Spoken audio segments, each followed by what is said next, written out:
Man, I had to find my my my headset. I hit the button and forgot that I had the headset like sitting to the right of me. So my bad, y'all. My bad, y'all. My bad, y'all. Um, episode 108 Sucio Sports presented by Dubby Energy. What up, House? House in the building. House, you was just live on TikTok, bro. Like, what? I thought you was on TikTok live. Appreciate you tuning in, though. That's love. I had tried to tune in a couple of times earlier when House was on TikTok live. I don't be on TikTok like hardly ever. Like I even be forgetting I have the app. So when somebody send me something and I click on it and I'm like, oh, I still got the app. Like, damn, 7 hours, bruh.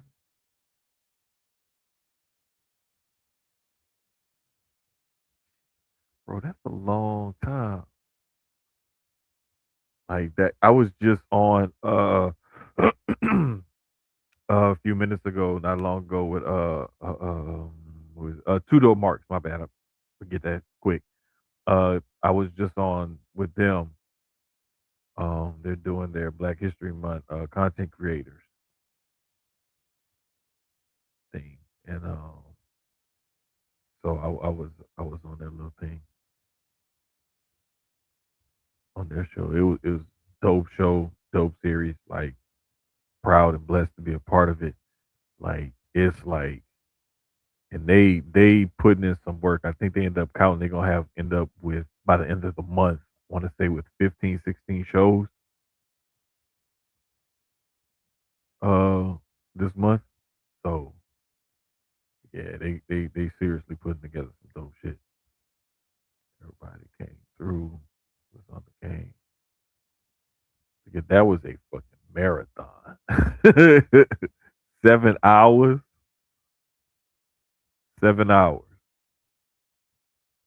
That was a lot.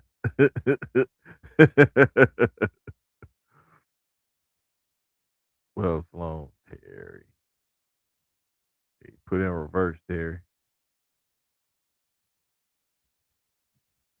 Sloan gonna be our new Terry. Oh, yo, you gotta be kidding me, bruh. You gotta be kidding me. Hey, so like this is crazy because we was literally just on Gresh Unleashed last night talking about Private Party coming out potentially as the mystery tag team with the Rascals and the Young Bucks. Like we was just talking about that last night. Me, Highlight, and Mika. I want to say it was Highlight that brought it. Yeah, Highlight was the one who brought it up. Man, come on, man. That's wild, bro. That's wild.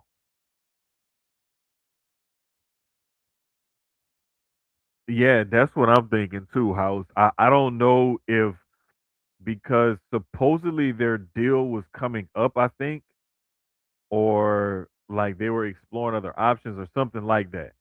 So either they re-signed or their deal got extended because they both. I think I know Mark Quinn had got injured a couple of times, and I think Zay even got injured himself. So they may have had an injury time added. Who knows? But it's dope to see them dudes in this match.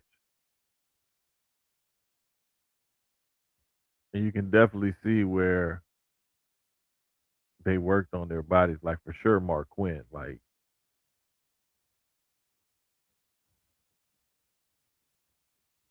Mark Quinn's swole now. Like that's crazy. But yeah, this is a good look for AEW for sure. What up, Dre?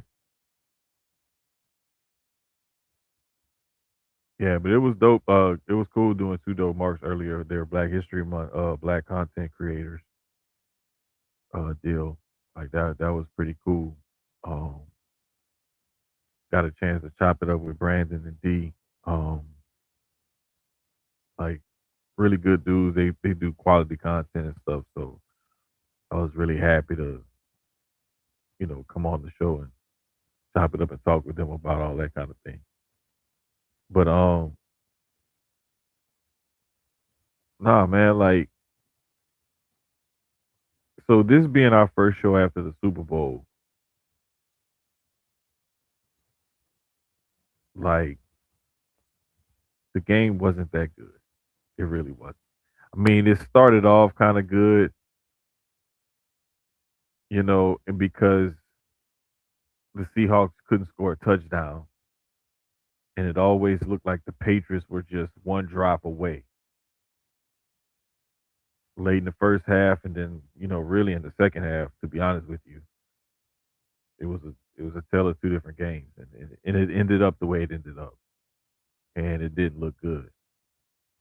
And you get Super Bowls like that. It wasn't the like 42-10 or 56-7 or it wasn't one of those kind of scores or nothing crazy like that. Um, but it was enough of an ass whipping to be like, oh wow, like damn. And I always tell people be careful what you ask for, be careful what you wish for, be careful because like a lot of people think that Will Campbell is a bust or something like that. And it was like, nah, the dude was injured apparently going into the game. And then the Seahawks also said they found some tells and weak spots or whatever in New England's pass protection. Um I know that Campbell's like short arms and stuff like that like came up as a topic of discussion, and I know I've even brought it up as well. But like looking back at it, knowing that he had apparently a knee injury, and then you look back at like how he was set up and certain things like that, like you could tell something wasn't right. Bottom line, something wasn't right. And the thing is Drake May have been sacked 5 times each of their previous 3 games in the playoffs. So I'm just saying, like there was when I looked at the game and I said I got Seattle. The main reason why I picked Seattle it was because I thought that they would win that key demographic, that key matchup of Seattle's pass rush versus New England's blocking, their offensive line, their pass blocking. And so that's why I was like, hey, listen, this is uh this is what I see, and this is how I feel like it's gonna go. And it ended up going exactly like that. And I'm not really surprised that it ended up being it ended up a 2-score game or more. Um, because once I saw it going, I was like, yeah, they just don't have an answer for it. And with Seattle, especially getting their run game going, the way their defense was playing, it was just like boom. It was, hey, we got a co-host. Hold on, you muted. Ah, there we go. Only for a moment, not for long. No, I was just talking about like how once the game got going and I saw like how Seattle's defense was handling Oh, Super Bowl. Okay. yeah, how Seattle's defense was handling New England. pass blocking and the way they was attacking them. Mm-hmm. And it wasn't just about attacking Will Campbell or his injury. Hey, It they was were fucking like Campbell up. it was the way that they were sending rushers at them, and they were getting pressure up the middle and on both ends. Like because you knew if we got pressure on Will Campbell's side, you knew you could get pressure from everywhere else. You know what I'm saying? He say cut Campbell? God damn. Bro, I, Shit. I I ignore emotional comments like that because people don't really know Man. what they talking about. But like, Wow, Marty. um, it's like they was getting pressure from everywhere pretty much. Oh It no, didn't no matter where they called it up from, they was getting it. but they knew what to do. I mean, that's why you had those 2 weeks between conference championship to Super Bowl to strategize to scheme.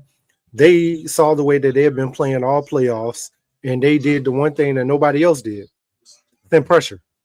No, but Find the thing is find the everybody else was weakness. getting pressure though because they had 5 sacks a game Oh in well, the yeah, you're playoffs. right. That's what I'm saying. So everybody was getting pressure. It was just that the way they were Plus, if gobbling it you're up. and not just that, but if I send pressure with my line and maybe one linebacker, right? I'm rushing 5, or I'm sending my 4+1. If I know my corners are gonna lock down, and my extra linebacker is gonna lock down the tight end, and the wide receivers are gonna be jammed up. When I rush, now he has Mhm. nowhere to go because they were shutting the run game down. Ramondre couldn't get off. Travion couldn't get off at all when he got in. He started cooking in what was that, the fourth quarter? Yeah, it was When he towards the end of finally the started, game. yeah, Yeah. when he finally started getting like loose, because by that point they kind of took the pressure off of him and was, in a sense, they knew they had the game, so they didn't Yeah. go, defensively they didn't go as hard, so it lightened up for them.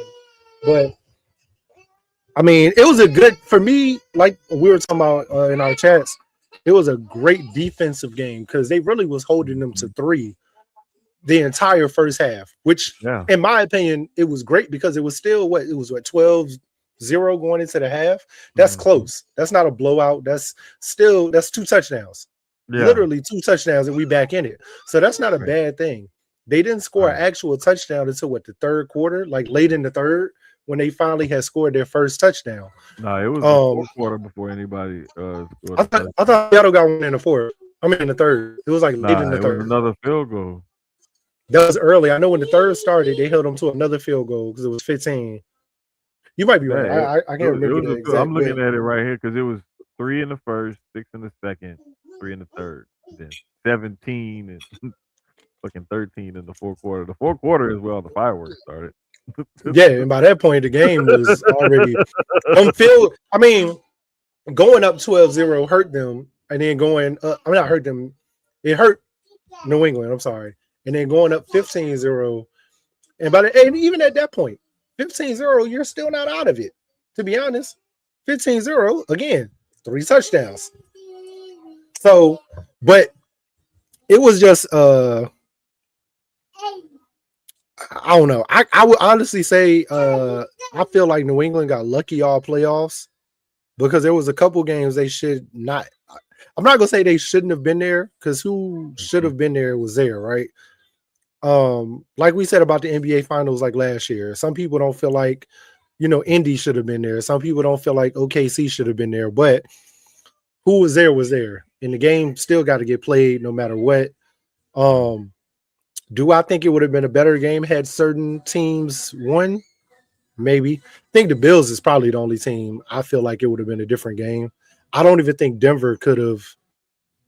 I don't think Denver would have put up a better game against what Seattle had. I think quarterback play had a lot to do with it. Adjustments, not just from coaching, um, but even on field from the quarterback. I think Mhm.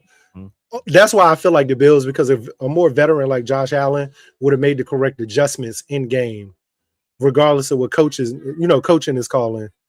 I think McDermott in that moment probably would have made the correct adjustments.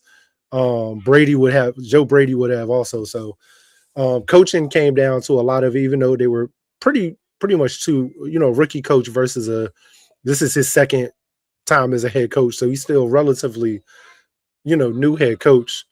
But shout out to Seattle, man. They got them another one. Uh, Mike McDonald got his first one, first time head coach. Mm-hmm. The Raven fans that I know were sick because they their head coach.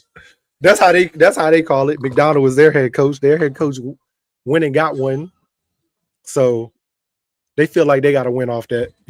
I don't understand feel, that. hey, nah, bro, I ain't gonna lie. When Andy got the first one with the Chiefs, I felt that way too. I felt like we got one off that. Like we got him right for him to go over there and do that. So I understand it. When you have a coach for so long with you and then he can't get it done with your team, and then he leave, and within like the first year or two with the other team, he especially, I ain't gonna lie, bro. You got a coordinator in house, and then he go get a head coaching job, and then this is what his first year with no second in his second year with them, go get one. Crazy. It makes you look at your ownership like y'all stupid, because then you got rid of Harbaugh, and it's like if y'all were gonna get rid of Harbaugh, y'all could have did that before. And Nah, we could have like had McDonald in house. I'm gonna put it to you like this.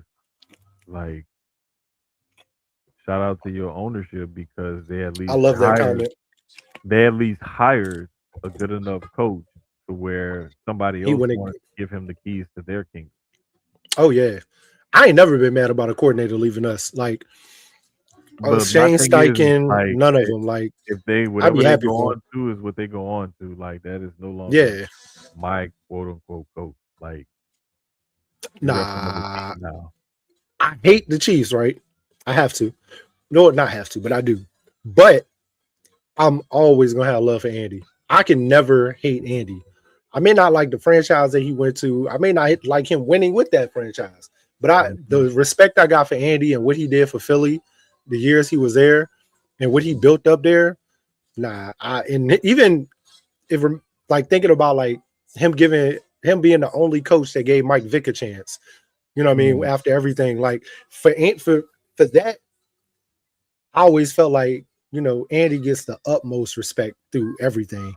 So, but it Like was a great Super Bowl, yeah, great it really halftime was. show. It really was. Like I love the That Bunny, my only complaint with Bad Bunny, my only complaint Benito. was that I wanted to hear more songs that I would recognize. I only Nah, this is recognize it. one, and I think it This is it. was I can't remember the name of it, but it was like the last one he did Yeah. was the only one that I recognized. I think, Yeah. but that's because I know more of his older music than the Mhm. newer. Because I Okay, didn't okay, realize okay. the song that he came out to at Backlash is an Mhm. older song. That's not a Yeah, newer. that So for Campana's us, been out like yeah, 2011, 13, 14, something like for that. Like us, it's been out. for us.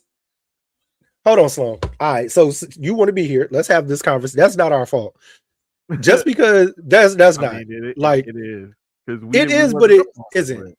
I mean, it is, but it isn't, right? Because some people just ain't fans of that. You know what I mean? Like, not everybody is supposed to love something just because you do, or that because that's that's who's true performing. too. And That's I true also too. think, That's I true think too. when I looked at a lot of the online backlash from both sides, a lot of it was the same on both sides. It was the people who were confused on why he was performing, especially in where it was all Spanish, and it was those people that were like, I mean, we could have did something different.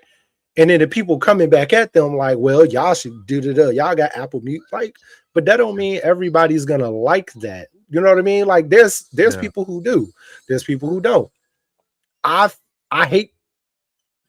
I'm a Bad Bunny fan, so for me, Mhm.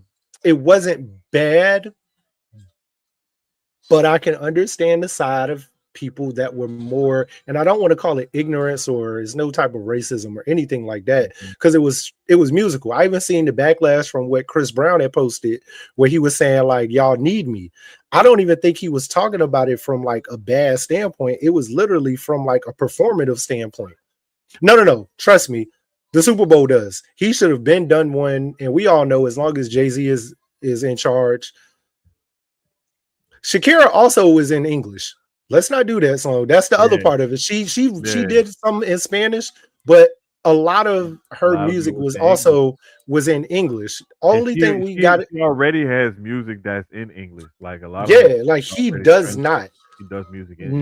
It's like 99% of his music, or 90, I say a good 98 is outside of the songs he has with a couple American artists where they're in America, like doing their parts in English. Other than that, it's predominantly Spanish, which is fine. Again, I love the perform. I just think the performative side of it could have been a smidge better. And that's what I took from Chris's comments was because we all know Chris puts on a fucking show. Like that's what he does. And you give a Chris Brown, we see what he does on tour. You give him the Super Bowl with a set and it's gonna be amazing. I think it would be amazing. But again, as long as Jay-Z's in charge, that ain't gonna happen because he's still Rihanna's number one fan. He ain't unless she come to him and be like, "Hey, it's okay. Let Chris do it. Chris is yeah, gonna be amazing." but another thing too is like there's also always going to be like a little bit of politics behind it too because it's like Oh, and just like last year and this year, it was pure. The performances were pure in the music and the message. All of it was pure political. Like we got dope stuff from Kendrick. We know Kendrick's music. But it's that in between where it was fully political. Same thing with Bad Bunny. He used the platform to be political, and I love that. Mhm. You know what I mean? Like all of it, because it's a fu to the government, fu to the orange man, and that was what I got from the majority of it. Yeah. But it's Bad Bunny. If you've been to a concert, if you haven't, if you've seen him perform, whether you've seen it on YouTube or not, Yeah. that's what you got from Yeah. Benito. Like And he's I still gonna think put on the show. Peter Rosenberg had one of the funniest comments. I think it was him. It may have been him. It could have been somebody else, but I think it was him that said, "If you don't know enough Bad Bunny music, you have not been around that many baddies in your life. I'll say that too.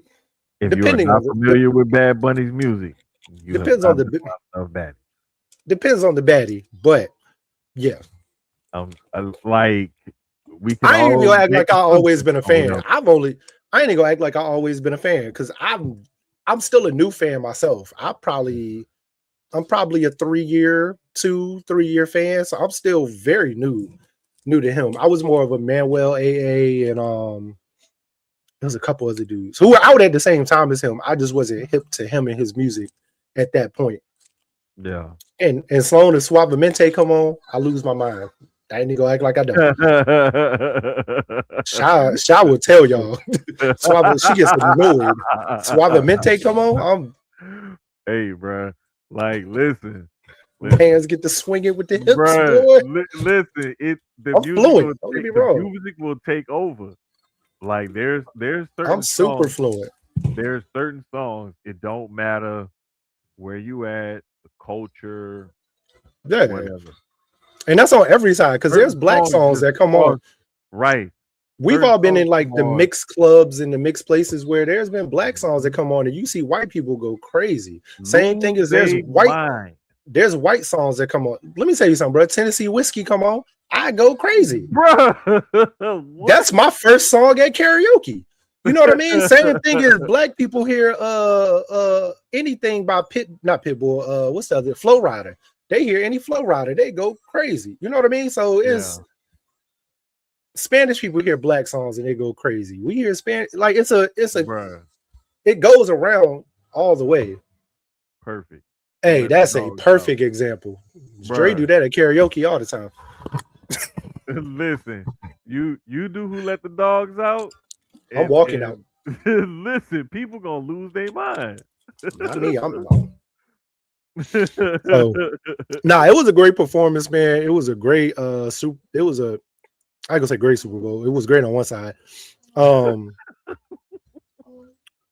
but it was dope. It was still like I told you last week. I wasn't excited, and then the closer we got to Sunday, and then we got to Sunday, I was, and yeah, everything about it was dope. Good game, you know. learning lesson for both sides. I will say, I think personally, this was the Patriots' chance to win it. I think Seattle has a better chance of getting back only because I know the Patriots have a lot of cap space. They're one of the teams with the highest cap space going into next season. Free agents, they have a lot of players under rookie deals, under first year and early second year deals. Um, so that's a great thing, but that AFC is not easy. You got a Chargers team that's going to come back healthy next year. Because I thought the Chargers were one of the best teams all season until they started, breaking down with injuries. You got a Ravens team that's about to retool and come back strong with their new staff, hopefully. We don't know really about the Chiefs because we don't know how long Patrick Mahomes is going to be down. So they have a quarterback uh, decision that they have to make as far as who's going to hold the helms until he comes back. Buffalo's always there.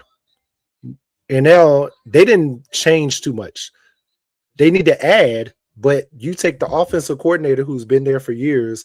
Now you make him the head coach, and you're bringing in a new OC, which is fine. But that team, for the most part, is still going to be the same. They do got some key free agents they need to bring back in, but they also need to explore free agency. They also need to look through the draft as far as targets. They need to get Keon Coleman some therapy. I don't know mentally what's going on with the young bull. I like him. I love him. I think he's talent. Mm-hmm. Something this season was in his head that just messed him up. And it could be maturity. We don't know. It's a new, could be anything. But I want to see the young man win. Uh, who else in the You know AFC is what's really strong that I'm crazy is forgetting? that Seattle does have a, Broncos going to be right back. but Seattle also has about 72 million projected in cap space for next year. And their free agents it's a couple key from what I remember on the list. It was a couple key people, but I'm sure it's nothing to get them back in the building. So they're gonna be a team that's right back. And I ain't even touched on the NFC. I still think Seattle has a great chance to get back. NFC side, you got a Philly team who hopefully gets it together this offseason with the new OC. And we the one thing I realized about Philly the last few years, I see your face because I was about to say we. The one thing I realized about Philly the last few years is they go on and off. So you have that one, you'll have the year where we're off, and then that next, I'm Mm-hmm. sorry, they They have got that one year. yeah, they That got 20 million in cap space next year.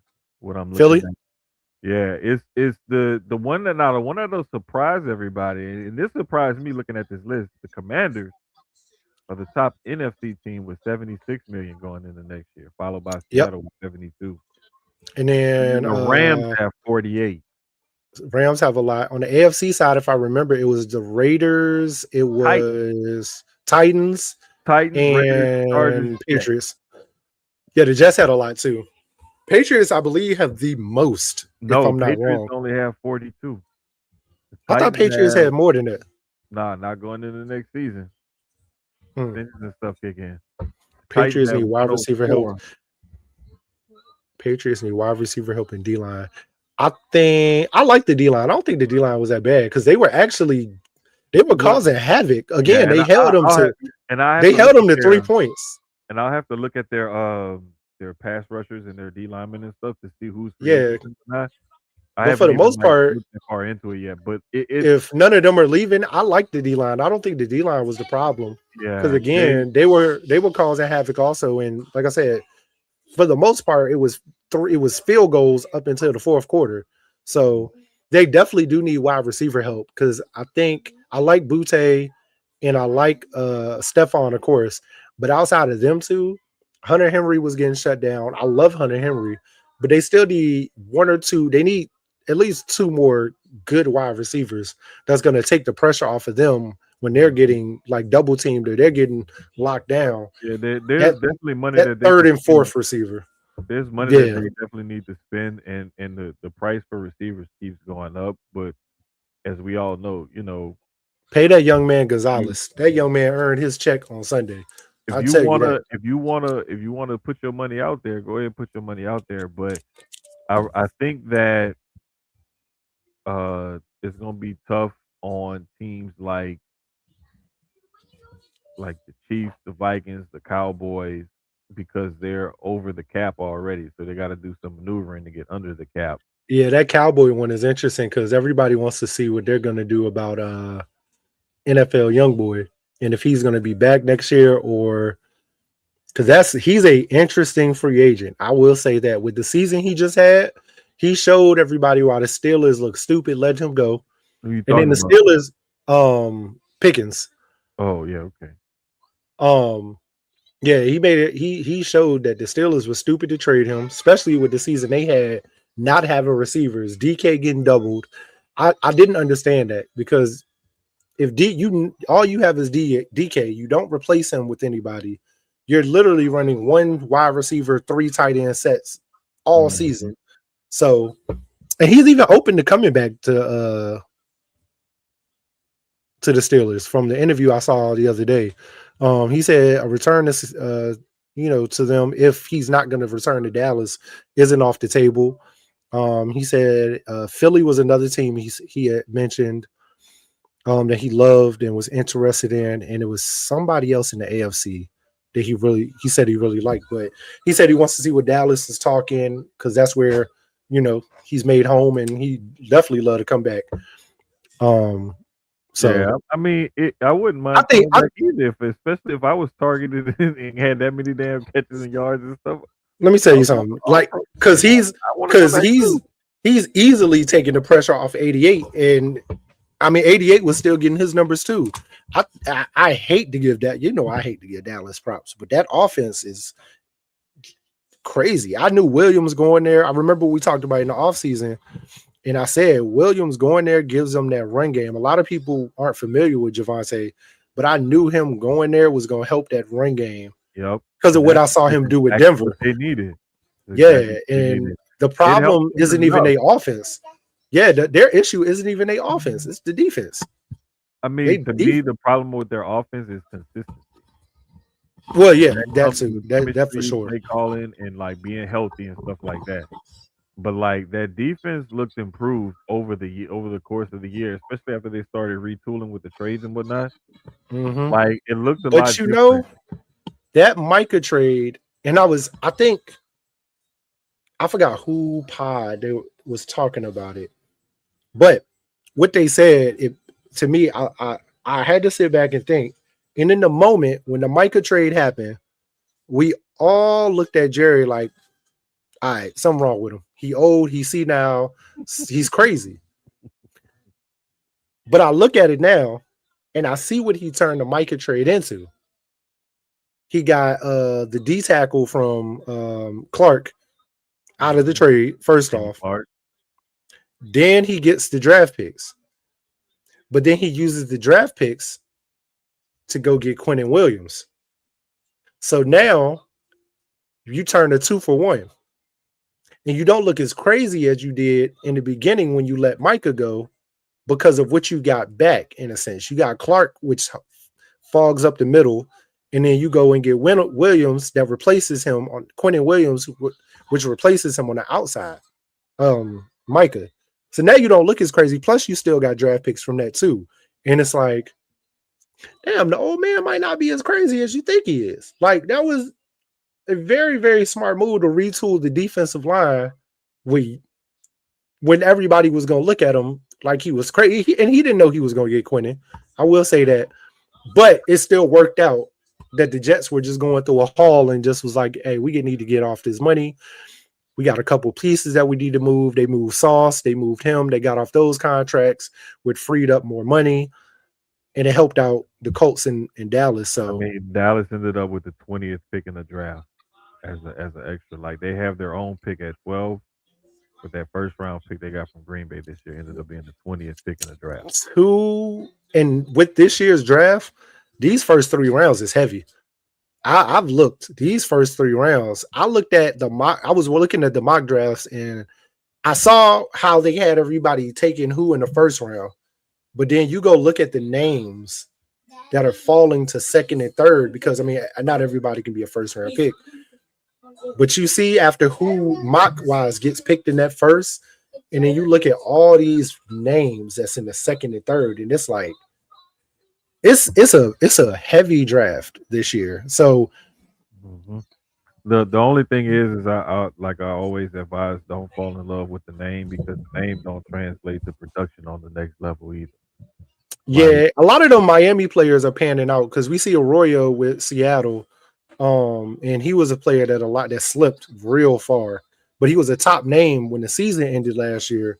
But then going into the draft, not as sexy as he was in college football. Same thing with Martinez from Miami, top running back, and I don't even think he made a roster. I can't remember, but I don't even think Damian Martinez ended up on a roster, and he was one of the top backs in college football last year. So, like you said, sometimes there's things that the scouts get paid to see that we sometimes as podcasters or just fans don't see. We're just like, yo, he fired. He need to be on somebody's team. I take him on my team, but then he don't make a team. So that's why I keep telling people don't fall in love with the shit. name. Proctor done went from like a top 5 pick to like middle of the second round now, from what I'm Right. seeing, But which is he wasn't. crazy. It depends on who you looked at that valued him as a top five pick, though. Because like there were some people that never really had him that high. I think most of the draft, like the ESPN one in the early season, I remember it was early season, of course, had him top 5. But then again, as the season went on, that started to slide. And I think now I seen him somewhere in the second. Even Bain, even though Bain had a great season, Bain had a great Hmm. playoff and championship game play. Even that, Bain has slipped a lot too. So it also just depends because now that the season's over, teams we know where everybody's picking now. And the need may not be for you at that point. Yeah, you might be a top 5, top 10 pick, but those people that's picking in the 5, 10 don't need you. So that slides you and it slides somebody else in. It's a lot of times it's need over want. Yeah, and the thing is, the um the first 18 picks were already set because those teams didn't make the playoffs. It's Mm-hmm. pick 19 through 32 that had to get decided because of the playoffs and whatnot. So it's Yep. like a lot of the times teams at the top, their needs may change, Yeah. not necessarily their draft order, but they may look at things differently or Because your certain. need don't change. Yeah, But you may like people may think that a player like a Ruben Bain, like you brought up for example, is gonna go like 1, 2, 3 going into this season, right? Because they just look at the overall prospects and you look at okay, who's typically a top pick, who would be valued at the top of this draft. but then as that These as them players. as them As teams start forming out, right. As you start to see the season progress and you see who's going to be picking near the top of that draft, it may flip and change because those needs may change as well. That's why a yeah, lot of the because time looking at what was projected at the beginning of the season may change to the end of the season depending on not only the players and how they perform themselves, but also the the team. team and who's picking. Because now you got a Raiders Right. picking number 1 where they need a quarterback. But Hmm. let's say Ruben Bain is the perennial number 1. It don't make sense for them to go do that if your need is quarterback and Mendoza is right there. Right. You know what I mean? Right. Um, There's been times where Hello. it's like defensive ends, left tackles, and all kind of stuff like that. That's been like the number one overall prospect, but you'll get a quarterback who's like the fifth, sixth, seventh, eighth best prospect that goes number one overall simply Because because that's the the, need. the team need right. Hmm. So it's and we all know quarterback is at that premium position where like you need that And franchise this guy. year, we seen a lot of the quarterbacks that we thought were coming out decided to stay. So now there's not as many top pick quarterbacks. Um, there's quarterbacks, don't get me wrong, but those guys that were supposed to go in the top 5, top 10, now they're like, nah, I'm gonna stay in school another year. So Hmm. now, like, we're probably gonna get Mendoza in the first. I mean, the first pick 9 times out of 10. Ty Simpson decided to stay, right? Uh, I I'm can't not sure. remember. I think I he's think, still there. I think he's still in the draft. okay, well, if I'm Ty about to come look it in, up did right now. Ty's probably gonna go, depending on how the Jets want to move. That might be their pick. Um, yeah. If is coming out, that may be the pick for the Jets. Let me look it up. Pull up Yeah, a he's mock still in draft the real draft. quick. Yeah, he's still in Okay. the draft. So, but the thing is though, like my biggest takeaway from all of this though, like looking at the draft and looking at the off season for the NFL, is that there's there's gonna be a lot of movement and whatnot, and really we just have to like be careful with, like I always tell, watch where you see certain information and stuff from and how it's worded and phrased and different stuff like that. Because like somebody got fooled the other day with something, and I looked it up real quick, and I was like, oh no, that's not true at all. And it's like it's crazy because like people get got so easily, and I'm like, bro, like it's as easy as a Google search sometimes. Like it's just Oh, that simple. that's crazy. They actually have. So I'm looking. I'm on CBS Sports. Their mock draft actually has Arvell Reese going second to the Jets as of right now, mock wise. Mhm. I've And there's not seen another. that. So after I've seen Mendoza, that a there's not couple of another. times. I mean, that's from what I'm looking at, that's about right. Because like I said, after Mendoza, quarterback wise, not in the first. Next quarterback look like is not coming until like the second or later. Yeah, the Um, only thing that I saw a handful early mock drafts from different NFL people that had Simpson going like later on in the draft to a team like the Rams which isn't bad for them in the because you first got to round. start preparing Like, for yeah, life after. I saw that. I know I saw something with him going to the Rams, and I think somebody else maybe in a similar situation. I want to say, but I know for a fact I saw him going like to the Rams I'll later on say in the season. if this goes the way I'm looking, this is crazy because Carnell Tate going to the Giants at 5 is for that offense and what they need to add another weapon on offense like that would be nasty for them, especially going into a new season with a new veteran head Hall of Fame head coach or potential. Um, Hey, I wouldn't be surprised if they got Jeremiah. Ruben Bain. They got Ruben Bain coming to y'all to the Saints at 8. I wouldn't be So actually, surprised if Jeremiah Love went 5 to the Giants. I could. You think so with the run? But they got with that running back room already. Harbaugh would love to add that to that, but that But you got Cardinal State pick, yeah Cardinal, that they got Jeremiah Love going to the Chiefs as of right now at 9. I've Now seen that, a few different things going to the Giants. Like the Chiefs, but see, that's that's what another I was talking interesting spot about. too. The Chiefs is I was another about to say spot too. that's what I was talking about the Chiefs, where it's like they have a top 10 pick again for like what the third year in a row or second. They got a top pick where they're about to get. They're gonna retool with a younger piece that can come in day one and go crazy for them. And it's like they get a Jeremiah Love, and they just if they keep Pacheco or Kareem, I think one of the Kareem or Pacheco is probably gone. But even with that, let's say you keep all three and you can interchange them in and out like that. And with that offense already crazy.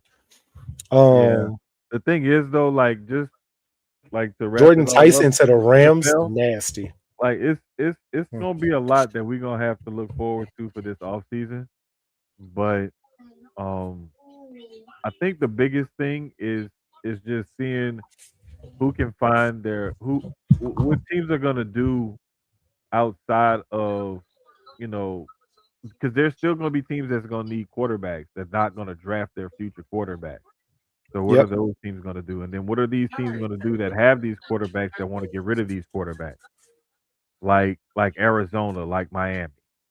You know, what are they going to do with those type of like who decides to Yeah. make what decisions and things like that? Is Aaron Rodgers going to come back to Pittsburgh? And you know, what do the Jets end up doing? And like, you know, there's a lot of That different Pittsburgh one questions that need to be is answered. key. Yeah, there's a lot of different answers that need to be answered at the quarterback position, and there's not enough for them of them at the Not top this season. all around. This is one So of those. I think this one of those drafts because it's not so quarterback heavy, and there are so many teams right now that don't have fully have an answer. Like the Raiders are looking up and they're potentially finding their answer at quarterback. But a team like the Jets, who are kind of in limbo with Fields, like you said, Pittsburgh, who Rodgers, but then we still got to start looking at life after Rodgers. If Rodgers comes back for another year, that kind of helps them out until next season, where we're saying way the quarterback draft for next year is very, very heavy and very talented. So it's gonna be interesting. It's gonna be a beautiful offseason, and we'll be here to give you all the news. What the hell? bruh, uh AEW, they just put the title on Tekla. The women's title? Yeah, she just beat Stat. I'm not. I'm upstairs in the room, and Shawat Nigga, got the this menu. is crazy, bro. They had The a menu. crazy. She got They the had menus a on for the kids. I gotta look at that. they had I'm a about to strap catch. match, and I mean they They both put got the belt on Tekla.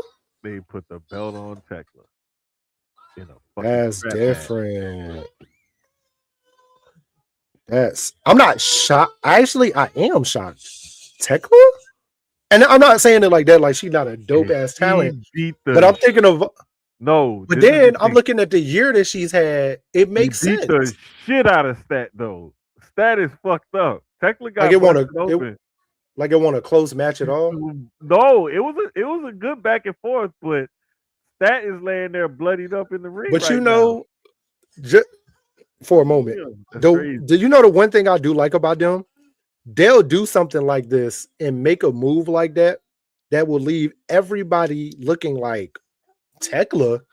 But for people who've been watching, like I just said, she's actually had a really great year. Like if you've really been paying attention, there's been a bit of a buildup. It's So it does the way they've it been makes a presenting her. lot of sense. Yeah. The way they've been presenting her as a big deal, and And I I love love the that. fact that they do not mind changing titles on a Wednesday show where everybody be like, I love the WWE getting back to that Yeah. because they've been doing a lot of title defenses on Raws and SmackDowns. Hmm. Those of us who grew up during the Attitude Era remember you would get a title match on a random Monday or a random The Friday. title would switch from It would switch hands on a Monday. yeah, like Right after, I'm talking about right after a pay-per-view. Nigga could retain his belt on Saturday or Sunday or on no, Sunday and lose it on Monday on a Monday no, night. that So I love that wrestling is getting back to that. It ain't gotta be just a I think so many of this younger generation, etc., isn't used to that like we are. We're used to, like I said, right, a Monday or Friday seeing a title change.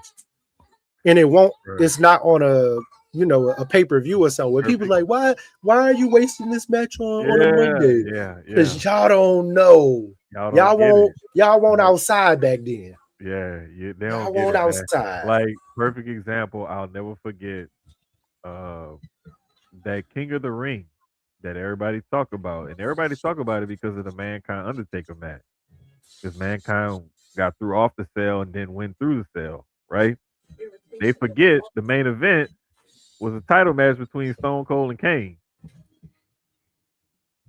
Stone Cold got busted open. It was the first blood match. Kane wins the title. The very next night on Raw, Stone Cold beat Kane to win the title back. Like, and we talking. This is June of '98. Like, it used to the title used to hot potato sometimes in the Attitude Era, and like you would get those wild swings and changes of title reigns and stuff like that, and they don't have that now, and it's like there's just certain stuff about like the way sports used to be and certain way things used to be that I feel bad because people didn't really get to see it in its true form, and so they'll never grow to appreciate it. They only see Yeah. highlights and stuff like that, and so it's like they get a certain perspective of it, but you don't get the full viewing pleasure of being in that environment. while it's taking place. So they'll never really, truly get it. It's just like for example, watching basketball now, it's still fun to watch. And like I still love like watching teams like Golden State or the Pistons or, different teams that move the ball around or whatever. But like I saw a clip earlier about Shaq, how Shaq went off on David Robinson and Hakeem Olajuwon in an All Star game, two separate All Star games because they was talking shit. And it's like I miss that era of like a bunch of dominant big men. Oh yeah, but the game, but now a lot of the big men, like because of like just bodies have changed and like Hmm. the way the game is being played. It Yeah. I don't it didn't start with AD, but around that AD time. Well, no, I ain't gonna say that because we act like Jermaine O'Neal won't like a big man that could run the floor. Um, but it's more common now because we got Embiid, we got Jokic, and they can run the floor also. But they're big dudes, and now you have more 6'10", 6'11" centers rather the 7 foot ones. But even the 7 foot ones, look at Bo. Me and Quan talk about this all the time. Anybody who's watched basketball, and I really want to look into it more to speak on it to figure out why he hasn't made a roster or why he's not on teams. But Bo, if you watch him play, and it could just be practice, it could be, whatever behind the scenes that we don't get to see. But when I watch him play, like even from high school, I watched him at Oregon, the boy is like mean. Like I'm talking about handles, the shot, getting to the cup. He's exactly what a lot of people want from they stretch big. And I'm like, why is he not on a team? Like, The thing is like you see flashes of that, and like you mentioned it in high school and in college, but you didn't mention anything about his performance in the NBA. And it's because you only see like bits and pieces of flashes of it because but once you get up to that 1% of the 1%, you can't get by on God given ability and athleticism and anything anymore. okay. So let me ask you a question because we were talking about this also, and I don't know if you saw it in the rundown when we were talking about it. I think it was last night. We were talking about Bronny, and that confuses me, right? I understand certain aspects of it where it's rotation, pure rotation, right? Mhm. But I watched Brody go crazy in G League, right? And level of competition is different, of course, right? Mhm. But I watched him go crazy, dropping 40, 50 triple doubles, double doubles in the G League, right? Boy.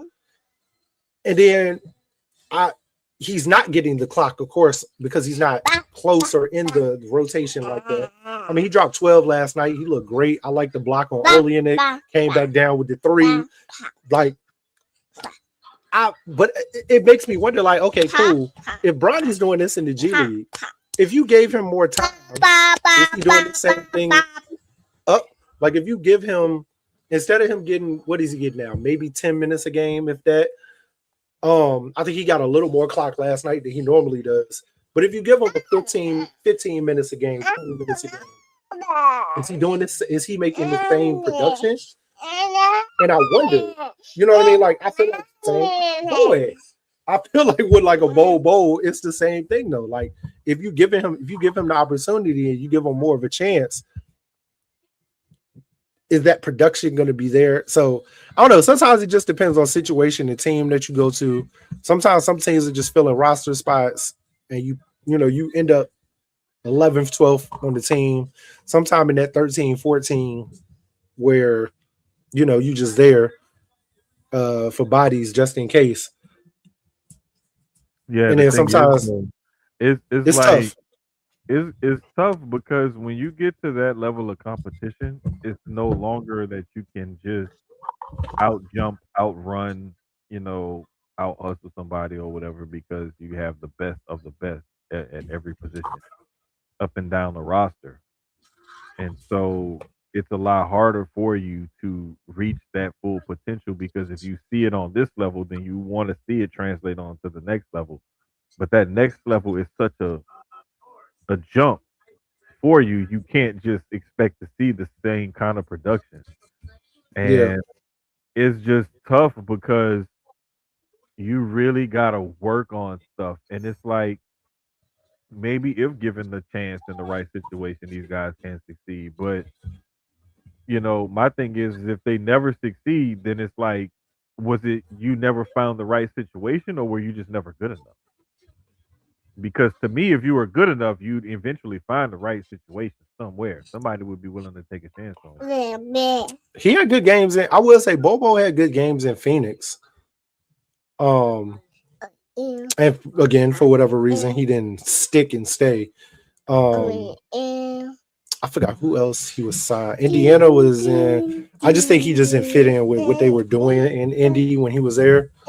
But and it could be the same with Phoenix. So, but A while we're lot on of the the NBA times and too speaking, with some of these oh, younger guys, it's like awareness and stuff, like not knowing where to be and when to be there on offense yeah, and defense. hmm And a lot of the times you can have all the talent and the ability in the world, but if you don't know where to be and when to be there, then that gets you into a lot of hot water, a lot of dog houses in any league. Don't matter if it's basketball, football, baseball, whatever it is. And that a lot of the times is what I see with some of these younger players is just not knowing the game enough, either not being able to get it or not trying hard enough to get it, or whatever the disconnect is. But it's like yeah, not knowing the game intimately enough to know, like, because there's some players, and that's why a lot of the times I think the less athletic players and the players who aren't as good at some of these higher levels make the best coaches because they yeah, have to study the game harder and know the game more intimately than some of these guys who are more athletically or God given, like body type, physically gifted. And when you get somebody who has to dedicate that much more time to knowing the game and studying the game, naturally they're going to come out a lot smarter. hmm So this is why I say a lot of the time you get some people who are just, physically gifted with certain talents and abilities that they don't have to, work as hard on the back end of things. mm and then And you if you get those, don't like you put in that said, work, some it guys, shows. yeah, and then you get those guys that but I mean that's why you got overseas now. You got because some guys aren't NBA players, but they could be great Right, overseas players. We saw Tyrese right. Rice. Tyrese Rice was what too small for the NBA. His height, whatever. But Mhm. then man went overseas and became LeBron. LeBron over there, like they love him in Italy. Like that height don't Right. matter over there. So it's like what doesn't work over here, or even Frank. Look at Frank Mason. Frank Mason the same recently. I mean, he had a stint in the NBA and his time with the Kings, his time with Milwaukee and the G League, but then he done went overseas. In his last like 3 years, he's been going crazy, MVP, and different stuff like that. So it Bro, you just can even go as sometimes far as like a player like a Stephon Marbury who was an all-star in the NBA it's had a whole second and career exactly got a whole because statue of him in China. and the NBA isn't for everybody. It's no different than what we Right, talk about with wrestling when we say WWE is not for everybody. Maybe right, AEW is, maybe TNA. Same right, thing. The NBA may not be for you. Maybe it's Japan. Maybe it's China. Maybe it's the right. Italian league or the German league. You know what I mean? Overseas in general, playing European ball or going to Yeah, Mexico, Puerto Rico, or something like that. That might be your calling. You know what I mean? Because the game is different. Your skill set can dominate in those leagues, but not over here. And it's not saying there's no talent over there. It's just saying you can go get that bag over there. There's nothing wrong right. with that. Yeah. Exactly. And I've known guys like I remember Hollis Price was one of them for sure, and him and Quantis White before they got into coaching. They were both great players at St. Aug High School in New Orleans. Ended up at Oklahoma under Kelvin Sampson. Balled out, great college careers. NBA didn't really work out. They both went overseas, played for a number of years, made good money, came back Great on this coaches side of the now. stage and started coaching. Great coaches now. And it's like that's okay. It's okay to go that route, and it's very lucrative too to still go that route. Like you're not making Wish I could have NBA went that money. route. Hell yeah. But Let me tell you there something, brother. those guys were If still this making great money over there. if this knee didn't do what it did, overseas was my calling. I wish I'd tell anybody over if you. My brother did the same thing. Like he did the NBA for a little while. He drafted with Detroit, had his time there, left Detroit, went to Golden State, was great in AG League program. Think he was on the main roster. I mean, not main. He was on the roster a little bit with Golden State, and then he went overseas. And he's been in South Africa ever since. Not, Nigeria. He's been in Mhm. Nigeria ever since for like the last like I think 6 or 7 years now, and loves it. Yeah. Because Zaire was on his team for the last 2 years.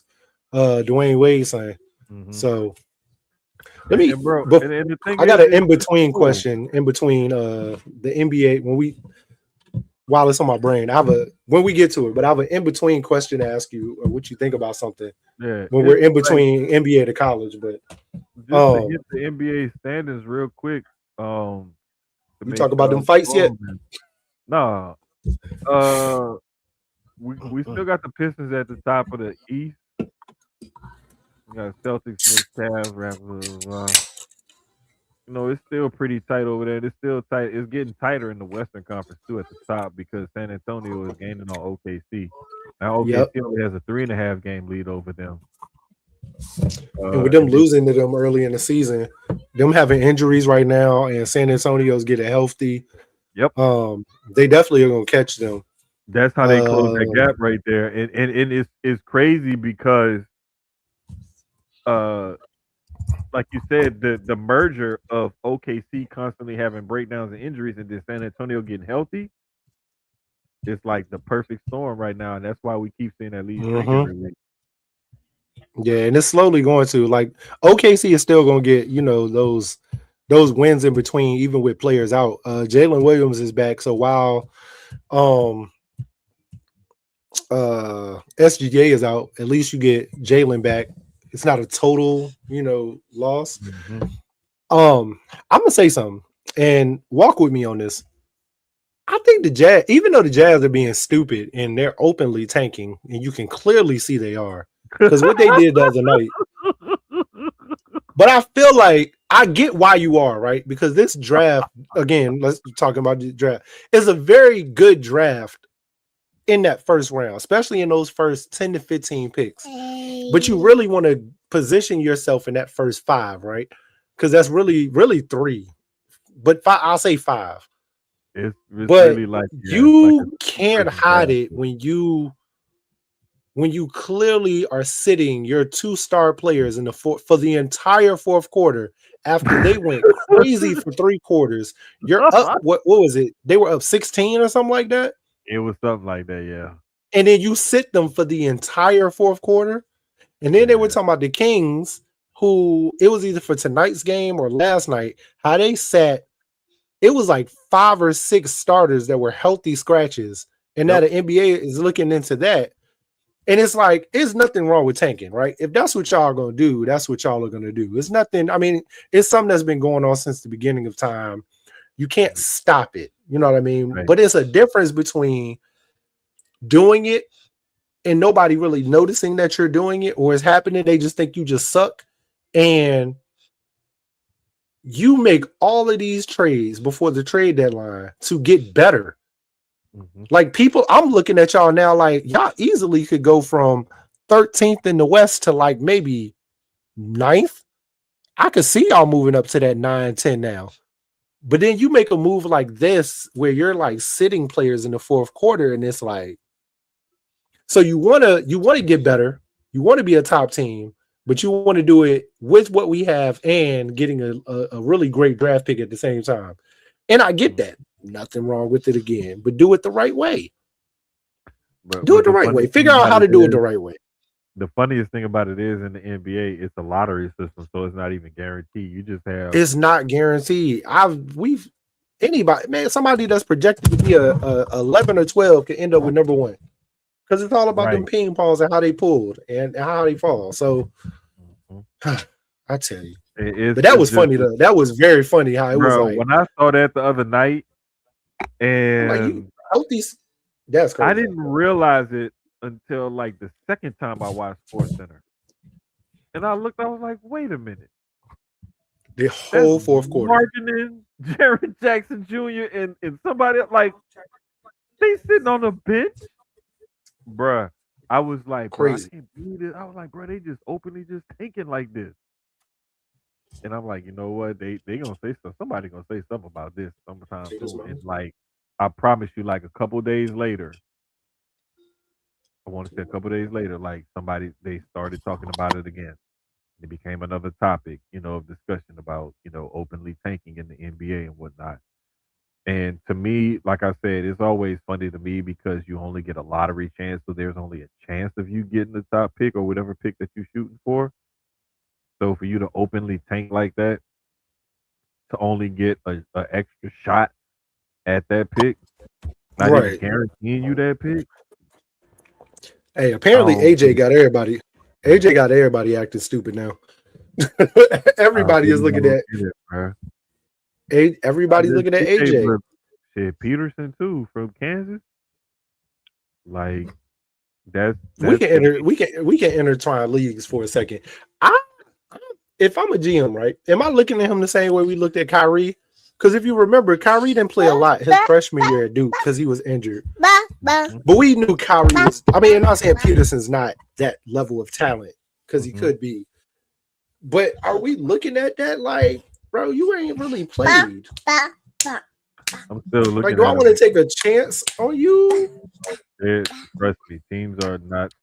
They're not even like it's a debate of who's gonna go one or two sometimes, him or Him or Dame. AJ, Yeah, and that's then the thing. third is pretty much the boozer if he's coming out. Right, If he is, his right. brother had. I think his brother has to stay. I hope he doesn't decide to follow his twin and be like, I'm gonna leave. I they haven't really been giving him a lot of clock this year. He's been getting time. Don't get me wrong, but I think he might be a better because that was the other part of the Bronny thing we were talking about, where it was like he's getting the on the job training in real time. But should he have stayed in college? Should he have stayed at USC? Should he Oh have no, Bronny should have definitely. transfers? Bronny should have definitely I stayed in college. I definitely feel that way. I'm not. He's getting the on job training right now. I mean, sometimes there's nothing wrong with getting that real time, but that real time can stunt your growth a little bit, also, Hmm. or a lot. Um, There's just his is a here's a another weird catch 22 because of who his another daddy thing is. too is just to face the adversity of having to climb up that hill and fight out of it and make something out of Yep. yourself on the college level Yeah. and make it yourself to be this such and such pick at the NBA level. Like there's just something about that to me that will Because I speak think more to his Bronny, character and him fighting through it. I think Bronny staying for another year or two could have got him into that first round. He's like honestly, Yeah. and probably a better. I mean, don't get me wrong. He nepotism, but he ended up getting drafted with his dad. He gets to play with his dad, be on the road with Hey, his hey, dad. I listen. love that part of it. I'm Love not that going. part of it. I'm not But going to hate on him taking mm, advantage of his nepotism or anything like that because I we would all too. know, like it's been going on for hundreds of years, thousands of years. Coaching, playing. How many times have we realized that the best player ain't even the quarterback? The best player to play quarterback isn't the person who's actually been playing it. But guess what? He's the coach's son. So who gonna play quarterback? The It's coach's either son. the coach's son or the best athlete, one of the two. And it depends And on it's if never the same. it just Sometimes it is, but yeah. Sometimes it is, a sometimes, lot of times it's not. But it's yeah. like you just you like that coach is gonna know if I want a chance to win, who do I put at quarterback? Let And me tell that's you who they something. gonna typically go with. I watched it this season with my son. Like, I don't think that our quarterback was the best player to play quarterback. He was too small. He couldn't throw the ball. He couldn't see over the line. He was more of a running back at quarterback for real, because he could run the ball. But Hmm. He was the coach. He was the head coach's son. So, and the head coach used to be a quarterback himself. So guess who's gonna play quarterback? He won't even Got the best player to throw the. I feel like our best player at quarterback was at wide receiver and should have been the quarterback. And our it. running back should have been the quarterback. But hey, See, sometimes you I get was I was just a parent on the sideline. My voice don't get heard. at them levels, you're gonna get all kind of stuff. Like Yeah, I and don't it's even be flag, surprised so about it at them levels, but that's like why we're going to a new team next year. it's just it's just like once you get upper levels of higher end sports and stuff like that, like that's when you start to see like, okay, we already know like how this gonna go because I can see like this player or that player. But the reason why there's that debate between AJ DeBansa and Darren Peterson is because you got a 6'8", 6'9" athletic wing, Mhm. and then you got like a 6'5", 6'6" slashing guard. So it's like, And who do I what's your want to need? go with? And the thing is, the reason why I Depends on. like Peterson is because Peterson is a better outside shooter off the Mm. rip. He doesn't have to develop that because he's already got that in his game. And it really will come down to who's picking where. Like Hmm. we were talking about the NFL, same thing. Like who's Yeah, picking where and what their need is. Because let's that's basically say, all. That's all. That's what it's always gonna come down to because if because I'm looking at like Indiana, Mhm. I think Peterson's a better fit for them than the bands than AJ would be. And I think either one of them probably could fit, but it's like they kind of already have that. So where does AJ fit? But Mhm. Peterson could be better because of the guard play, and they just traded Lamar, so that give there's a more need at guard for Peterson. If I'm looking at like a Utah, if they could get there, they're probably even for them. I think they would pick AJ if he's there just cause, and he's a homer. But I I think think they could Peterson's a be. better fit for them too, Yeah, I think because Peterson's of a better guard. fit for Utah. He's a Yeah, better he's a better yeah, fit because of what they just did with yep, getting G3. I mean J3. yep. So, but then I'm looking at like a Pelicans. Are you replacing Pelicans could go either way. They could I'm go looking either at a way. They I'm need looking at the so much help. Kings. They could The go either Kings could way. go either way. Wizards. The Wizards is the interesting one because of all The the trades Wizards they could just made. technically go either way too, But because I the think other players, Peterson, Peterson may be the better fit too, because you him have and some Trey, good wings. you Yeah, you would put him and Trey together, and but I the other like the thing is wing. too is like when you look at their roster, do I feel this way about these guys that I have on the wing to where I And don't then want to draft this guy, or do I just bring in this guy because I feel like he's that much more talented than what I already have? you looking at like a Nets could definitely go either way. Hmm. Because they just have a need altogether. They just got rid of Cam Thomas, so clearly guard is needed. Um, you got MPJ, but you still could go. You could still make that move with AJ also. So You and know who else then is interesting in all of this is because we know the Bucks are going to wait till this offseason to figure out what they're going to do with Giannis. the Bucks are very interesting. Extremely, I I think was they looking are at that too extremely interesting. because they're 12 right now in the in the East. The Bulls are interesting. Hawks at number 10. That's all going to move around because the later now that we get into this point in the season, tanking is real. Yep. From everybody from about 10 down, and I'm gonna be honest, in the East is really 7 down. Magical at 28 and 25. Yep. It's really not that big of a gap between. I ain't gonna say them. Maybe I'll say we started the Hornets. Probably from the Hornets down, it's not that big of a gap for real between the Hornets to Bucks. And then that Nets, Pacers, Wizards probably isn't going to move too much. They'll win a couple No. more games, but for the most part, they're Yeah. going to still That be that that's pretty solid. But the thing same is, thing in the though, West. the only thing is that Charlotte has been like a phoenix rising out of the ashes with this streak that they've been on. Yeah, yeah, and They've they're been moving killing up. it lately. Yeah, they done found their groove. So much so to the point where I heard an argument earlier on ESPN that Michael Wilbon said that he thinks Con Nipple should be the rookie of the year over Cooper Flag because He's putting up decent numbers in games that mean something, as opposed to Flag. Flag is putting up decent numbers, but his team ain't going nowhere. Knipple is putting up these type of numbers, and his team is in the playoff hunt right now. So, which I mean, yeah, because the Mavericks are 6 game out of the 10th spot, whereas the Hornets are 2 games up in the 9th spot. Yeah, Like, so it's like it's interesting. you got one guy who there he's putting up decent, comparable numbers, but he's playing a more meaningful game. So how much more do you weigh his team success into that individual award when you And I compare him to think, guys? with rookie of the year, I don't even think that matters. It's just like your impact and what you're doing on the court, your numbers when you're coming in. Like if you're going to be on a better team, then of course it looks better than somebody that's putting up big numbers on a bad team. But also, you're more than likely going to get a lot of clock. If you put Flag on the Hornets, it's the same. You're going to get that same production from him, if not more points and more rebounds and more assists and all of that, because now he's getting not he's getting the same amount of clock that he's getting with the Mavs because he's still going to be starting, but it might be different over there than it is with the Mavs because of talent. So I think Yeah, him and Con are both playing amazing ball. Shout out to Duke either way. For me, either way, no matter who won, it's Duke. But um, I don't know. It's tough. It's tough right now. I think clearly they're going to give it to Cooper.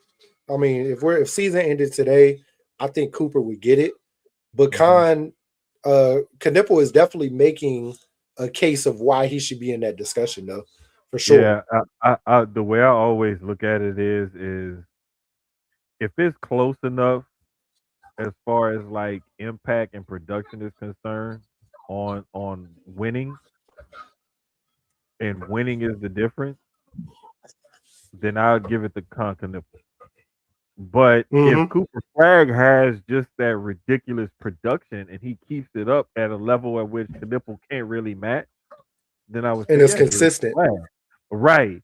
And that's just the way I look. Like, to me, the winning would factor in But I think right now, level if Flag, their production was similar. If they had a similar, like if they had somewhat similar numbers or whatever, or they could do, but one was impacting winning more than the other, then yeah, you could easily say, okay, the one that's impacting winning more should win the award. But if Flag is far and away putting up better numbers, better production, even though he's on a worse team, it's like shit. Somebody got to put up the numbers on that badass team. exactly. So it's Why not like, him? and that's why I think what it comes down to is always going to be tough because, and Flag being the name and the first round pick and all of that, Mhm. it's clearly going to go over there. But Right. It's Con Knipple definitely got people looking at him now. Odds is on him. Hell, it's even made me go look at his little brothers play now. I watched bro. their game against Jeff Teague high school the other day. hmm I was watching them two young boys can hoop they self. Hey, That bro. is a hooping family. The crazy Rem- thing about it is like and to Flag little me, brother too, or yeah. his twin brother. His twin brother, right? No, I think it's a younger brother if I'm not I mistaken. think he's Because if just younger. I think he's a younger brother too. Because I want to say, yeah, he's a younger brother because I saw him He's doing still in like high school because shooting he's a drill or senior. something. Yeah, he did some shooting drill or something like that. I don't even think he may be a junior. I don't Nah, I know, think but I it's know he's younger. He's definitely yeah. still in high school. He is younger. I know that for a fact. It's only about like a year or two. It isn't anything crazy. I know Okay, that. So, okay, like I said, it might but I be. I do thought know he he's was a younger. senior, but I could be wrong. The only reason why I think he may be a junior is because remember Flag like declared a little bit earlier. Remember he reclassed or something like that, or came it's something shit like that. So that's why I think the age thing and the year gap thing may be throwing us off because I remember he reclassified or something. But I do remember the little brother. Like I saw a highlight or whatever a video of him doing a shooting drill, and I think it said like his younger brother, something, something, something. But Nah, it's dope to see when you see families that could produce ballers like that, man. Man, The funny thing is, I speaking always, of ballers, I always love the Plumleys. yeah, to transition to college though, I was watching Woo! TV earlier, bro. The Bet sisters and their mom have a commercial with one of the insurance companies. Oh, for real? So, dog, let me tell you how it go. I think it's Progressive, if I'm not mistaken. So, I think it was what's the is Lauren and I can't remember the other one's name. Uh, I forgot the God, younger sister. I keep forgetting. I think it's Sarah. Maybe. Let me look it up right quick. But anyway, hold up. I'm about to put it right here. Sienna. All Okay. right. So look, Sienna scores. She turns around and points in the stand, and dude is like, "Who me?" And she like, and she point again, like, "Yeah." Oh, he like, "Oh snap!" Lauren scored. She turns around, points in the stands. Dude, like, "Who me?" And she like, "Yeah." He think now, "Oh shit!" Both of the sisters digging me, bruh. Turned out their mama was standing behind him the whole time. That's who they was pointing That's funny. Because at, that'll happen. That happens in real life. That definitely will happen in real life. bruh. It was You so sitting there like, funny because wait, she got the typical black mama face while holding the big fat heads of her two daughters up, and she looking at him like, "Who the hell you think you talking to?" Or whatever, like giving him one of them looks, bruh. That shit was so funny, had me crying laughing. But nah, man, we had a fire game bro, Monday we, night. we had some serious upsets this week.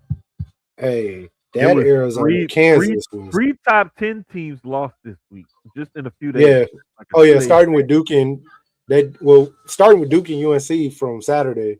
That Was there any buzzer more beater. before that? I'm trying to think Um, from last Wednesday or Thursday from to. um, I know we had Duke um, UNC. We had Miami beating UNC. oh, remember BYU had lost to it was Utah who beat them last week. Somebody had beat them that wasn't ranked last week. That's why they had dropped so far in the standings. Let's see. It was them and Gonzaga that took big losses last week. Excuse me. But let me pull it up right quick to see who it was that they lost to. But I know those were like the two biggest ones, like from this past week that had lost. That's from It was Saturday, that's what it was because Wednesday. Okay. BYU had went on like a 4 game slide where they lost to Arizona, Kansas, Oklahoma State, and then U8. Yeah, it was Oklahoma State last Wednesday. It was probably Okay, after the pod. It was either while we were podding or right after. yeah, okay, I Um, remember now. And they then dropped that game. Gonzaga Portland beat lost. Gonzaga. That's who it Portland. was. You Yeah, see, I couldn't remember who or how it started I happening, think but that happened right after, probably right after we were podding also, mhm. because that's definitely a West Coast game. But like the thing is, like they lost that. Like BYU went on that 4 game snide, like in the last couple of weeks or whatever. North Carolina also. Oh, St. Uh John's shocking UConn Friday night. that was That was one two. And too. then we just had last night Miami beat North Carolina. Yep. Saturday, like you said, we had UNC The beating buzzer beater over Duke. yeah. I don't think it was any other key ones on Saturday. That was like the one. Oh, Oklahoma beating Vanderbilt Saturday. Vanderbilt was Kansas ranked night. They wait, weren't ranked like super high, but Kansas being down Peterson and still beating Arizona. that game Monday night was love because the people who stepped up um They in stepped up that big. stepped up. I mean, stepped up Um real. The thing was like I didn't. Michigan State and Illinois was a good game. Two top Yeah, ranked teams. yeah. I It was think a that bunch was of good games like this last like few days or yeah. so. And then Houston beating BYU Saturday also. I think you said Mhm. that though. Yeah, that was part of that. That's what I was saying. That was part of BYU's that snide that they that they've been Them on. But two games that they dropped. it's like they lost to ranked teams, but you also lost to an unranked team in there too. Yeah, So it's like, yeah. damn, like you just fell off. Like you completely fell off. But I mean, it is what it is, Uh, and like I said, this time of year is nut cutting time in conference tournament in conference play. yep. So Yeah, that it Arizona is and what it Kansas is. had me. I'm saying we were all texting like during the game, but I'm watching like, yo, like these boys is hooping. They were Bruh, getting that's the college basketball I missed that. bruh, I I don't promise. watch enough. Mhm. That's why I had the two TVs. Like I was like, nah, I'm gonna put Raw on the other TV, and I'm gonna put the game on this TV because I'm gonna need two TVs because I need to see this game. I don't want to just keep my eye on it or look at the scores or Nah, watch I the had to phone. watch that. Oh, I want to I watch can the game. I can watch Raw later. Netflix is it's on Netflix. It's a rerun. Yeah, yeah, I'll watch that later. But that game was crazy. Like yeah. you It said, was wild. Miami pulling off the upset on UNC major. Yeah, Uh and the thing nobody about it is, Wisconsin beating Illinois oh yesterday yeah, also. that That was was a another big one. one. Purdue over Nebraska. Hmm. Two top team, not top ranked, but relatively top ranked. Nebraska 7, Purdue 13. That's a key game that's going to kind of move the standings when they come out. Iowa State losing to TCU also, unranked TCU when Iowa State is number 5. Um, and that's it as of there. And Mhm. then Now the today, the funny thing was though with the thing like I was saying with Carolina losing to Miami, the thing that could screw them up come tournament time if they don't improve their resume. and Uh, ACC tournament key four wins. four of their 5 losses have come to unranked teams. They got to win the ACC tournament or at least get to the finals against Duke. It's at least got to be them and Duke. They gotta For the UNC. improve. They gotta have more. They gotta have better wins than they because those 4 losses are bad right now, especially if those Yeah. teams don't I end up mean, you making. got to start blowing teams out by like 20, 25. They gotta Like hope you that got to those put up teams make the numbers. tournament or win their conference tournaments and get in or something like that to make those losses look better because losing to an unranked team that don't make the tournament is a Mhm. whole lot different than losing to an unranked team that at least made the tournament. So, And even though Clemson is 20, they lost tonight to Virginia Tech. oh, for real? Yeah, they lost to an unranked Tech. Um, Damn. we only got like 30 seconds left, but Michigan is holding. It's pretty much about to hold on against Northwestern. Texas Tech beat Colorado today. UConn beat Butler. Florida beat Georgia. Tomorrow, not too many key games. Well, not tomorrow, I mean Friday. Michigan State, Wisconsin, Ohio, Miami, Ohio, and St. Louis and Loyola, Illinois are like key games for Friday. Hmm. And then we got some good games on Saturday. We got Duke and Clemson. Number 4 Duke against 20 Clemson. Michigan and UCLA because UCLA is still a tough team, even being unranked. They Yeah, not they a they they're not still a going. cakewalk. Yeah, they're not gonna be an easy game. Kansas and Iowa State is going to be the game to watch on Saturday at 1 o'clock Eastern. Um, Ooh, Eastern for me. That's going to be a really good game. Duke and Clemson is at 12 on Saturday ooh. Eastern. Duke is at home. That's going to be a great one. Uh, Kentucky and Florida. Kentucky is ranked 25, Florida 14. That's going to be a great game. UNC Pittsburgh, I've been talking to Foot because Foot went to Kentucky, so she keep up with them. That Turn fucking Breeze. team, yeah, that fucking team been frustrating the hell out of their fans like this whole year because, bruh, like they'll fuck around and beat somebody ranked and then lose to somebody unranked, or like Yep. they'll lose to an unranked team by 20 and then beat a like they just been up and down this whole year. Like they've been real. It's been hard to get a And hold of Kentucky this year. and I know you're going to be paying attention Saturday night to this Texas Tech Arizona game, 1 against 16. Hmm. Texas Tech may be 16, but they have been playing great ball this year. That one is at like 8 or 9 6:30, Eastern or something? 6:30. 6:30, Oh, okay, okay, 6:30 okay. I Eastern. thought it was later for some reason. Okay, cool. Mm-mm. Even That's better. going to be a good Even better. game. Georgetown, UConn, Auburn, Arkansas, Virginia, Ohio State. Some of the other games will round out Saturday. Sunday, we have one game, Indiana, Illinois. This is the game I'm gonna be watching on Monday. Because I'm just looking from Wednesday to Wednesday. Syracuse Duke Monday night. And then I know you're gonna be watching Houston and Iowa State also. Mhm. Those are two Monday night games. That one Tuesday I'm has a really looking forward to. huge slate for Tuesday. Michigan Purdue, which is a 2-13 matchup as of right now. And trying to think if it's another like key game on here. Kentucky, Georgia, UCLA, Michigan State, UNC, NC State is always a good game. Whenever it's an ACC game, but that anytime the North Carolina teams play each other, whether it's Wake Forest, UNC, Duke, NC State, those are always crazy games. And then while we're potting next Wednesday, we got BYU and Arizona on Wednesday night, about right when we're starting. So while we're potting, might have to put that one live. Might have to pod downstairs and put that one live on the TV while we going next week because that's going to Uh-oh. be a huge game. Breaking news: Cooper Flag has suffered a left mid-foot sprain following injury in Tuesday's game against.